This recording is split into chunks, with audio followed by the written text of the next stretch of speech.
Bonjour à tous, c'est Audrey d'un article pour le web. Ça faisait longtemps que je vous avais pas fait une vidéo et là je me suis dit tiens c'est le moment. Donc sujet de cette vidéo, 4 erreurs que j'ai identifiées dans les textes que m'ont remis plusieurs rédacteurs web débutants que j'ai suivis en coaching.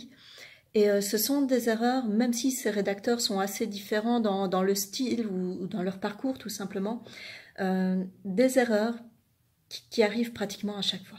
Voilà, c'est vraiment spécifique. Donc la première erreur, en fait, c'est je ne choisis pas de mots-clés pour mon article. Alors si c'est pour un article de blog perso, quelque chose vraiment où vous vous livrez totalement et tout ça, il n'y a pas de problème. On s'en fout un petit peu d'être référencé. Maintenant, quand on veut devenir rédacteur web professionnel, ou du moins proposer ses écrits à un client pour son site internet, il faut tout de même penser référencement. Et donc, la base du référencement et de l'optimisation d'un article, c'est le mot-clé. Donc, ça ne peut pas être pensable de rédiger un article que vous allez vendre à un client sans avoir réfléchi à un mot-clé et choisi le bon mot-clé par rapport au sujet que vous allez développer. Donc ça, c'est le premier point, vraiment la première erreur que je retrouve chez les rédacteurs web débutants. Ensuite, on a aussi la structure de texte. Souvent, je me retrouve avec un article hyper compact, j'ai l'impression de lire un livre, en fait, c'est vraiment ça. Au niveau des sous-titres, c'est le minimum social, hein, pour 500 mots, on se retrouve avec 2 H2 à tout casser. Des gros blocs de texte ultra compacts, des paragraphes de 120, 150 mots, enfin bon, je leur dis souvent, si vous lisez ça, bon, à la limite sur PC, si vous avez un grand écran, ça peut passer. Sur portable, c'est illisible. Et là, maintenant, on arrive à un moment donné où il est impensable de pouvoir créer du contenu qui ne soit pas consommable sur smartphone. Donc, clairement, user et abuser des titres, des sous-titres, 30, 40 mots, un petit intertitre. User aussi des listes à puces, c'est important. Ça permet vraiment de simplifier la lecture et c'est ce que vous devez penser. C'est pas uniquement au fond de votre article, c'est aussi à sa structure et à la façon dont vous allez faciliter la lecture pour une meilleure compréhension, en tout cas de votre texte, et que ça soit agréable pour le lecteur. Donc ça, c'est vraiment le deuxième point. Ensuite, il y a un manque de précision dans les propos. Le contenu est souvent hyper généraliste. Et quand je dis manque de précision dans les propos, c'est tout simplement un mauvais choix du vocabulaire. On utilise un vocabulaire très généraliste. Alors oui, on dit souvent qu'en rédaction web, il faut faire simple, hein, il ne faudrait surtout pas que les gens aient à réfléchir. Ben, c'est faux, hein, c'est faux. Si vous faites trop simple aussi, vous risquez quand même de vous couper d'une certaine partie de la population. Et surtout, si vous êtes trop simple, vous allez complètement perdre Google. Si vous êtes trop généraliste, il ne va pas savoir dans quelle catégorie classer votre article et surtout, il ne va pas savoir sur quel terme le référencer. Donc, il y a cette notion de mots-clés pour le référencement et qu'on avait parlé au premier point. Mais maintenant, il y a aussi tout le vocabulaire, donc le champ lexical autour de votre sujet qu'il va falloir utiliser. Donc, une phrase comme « Après avoir pris cette décision, nous avons tout mis en œuvre pour y arriver », bah, ok, c'est bien joli, mais c'est creux. Ça reste une phrase creuse.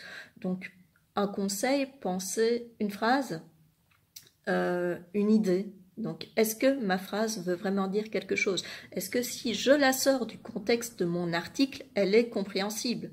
Donc, voilà. En tant que lecteur, c'est vrai qu'en tant qu'humain, on lit l'article, on comprend, on sait de quoi ça découle, mais par contre, Google, il en sait strictement rien. Donc si on est très vague et trop souvent, c'est autant de termes qu'on ne lui donne pas, en fait, on ne lui donne pas de munitions pour qu'il puisse définir si notre texte traite bien le sujet abordé, donc traite bien tout le sujet autour du mot-clé choisi. Et donc là, on a vraiment un risque de ne pas être bien référencé, en tout cas avec cet article-là. Ça, c'était le troisième point. Et maintenant, le quatrième point, en fait, une différence entre ce qu'on écrit et ce qu'on dit. Donc ça arrive fréquemment quand on écrit des phrases trop longues. C'est pourquoi une phrase 19 20 mots, 25 mots peut-être, si vous mettez 2 points et que vous énumérez 2-3 choses, mais une phrase, évitez de la faire trop longue. Évitez vraiment de faire vos phrases trop longues, parce qu'à un moment donné, vous aussi, vous allez vous planter. Voilà, c'est ça. Non seulement, c'est vrai que encore une fois sur smartphone, et j'insiste vraiment sur le smartphone, mais c'est important, encore une fois sur smartphone, il va falloir scroller beaucoup pour finir la phrase, et forcément, ça devient un petit peu compliqué si vous êtes dans un sujet un peu technique. Et d'un autre côté, le souci qu'il y a, c'est que les phrases trop longues, quelquefois on s'y perd. Donc en fait, on met une cause, une deuxième cause, et la troisième cause, en fait, elle clash un petit peu avec le début de notre phrase. Donc par exemple ici, j'avais eu le cas, les évaluations, les formations varient, hein, la qualité des formations varie selon les contenus, les auteurs, mais aussi les évaluations. Non, la qualité des formations ne varie pas en fonction des évaluations. C'est plutôt les évaluations qui varient en fonction de la qualité en fonction de la qualité en fait des évaluations, des formations, pardon, mais certainement pas le contraire. Donc là, je me suis rendu compte que la personne savait très très bien de quoi elle parlait, elle avait conscience, mais par contre, son écrit ne reflétait pas sa pensée, et là, le souci qu'il y a eu, c'est qu'elle ne s'en était même pas aperçue à la relecture. Pourquoi? Parce que sa phrase était beaucoup trop longue. Donc ça, c'est 4 points, assez faciles en fait à corriger si on en prend conscience. Donc premièrement, voilà, je veux écrire un article sur tel sujet, je cherche un mot-clé qui peut correspondre à ce sujet. Deuxièmement, mon texte il est trop compact, j'ai plus de 30 mots par paragraphe, je scinde, j'insère des titres et des sous-titres. Troisièmement, je suis précis. Est-ce que ma page veut dire, est-ce que ma phrase veut dire quelque chose? Non. Dans ce cas, je la retravaille pour qu'elle soit compréhensible une fois qu'elle est isolée. Quatrièmement, donc, on vérifie chaque phrase, on évite de faire des phrases trop longues et on s'assure que le propos est cohérent, tout simplement. Donc voilà, ça c'était les 4 erreurs typiques que je retrouve dans les écrits des rédacteurs web débutants, mais c'est quelque chose qui se travaille assez facilement.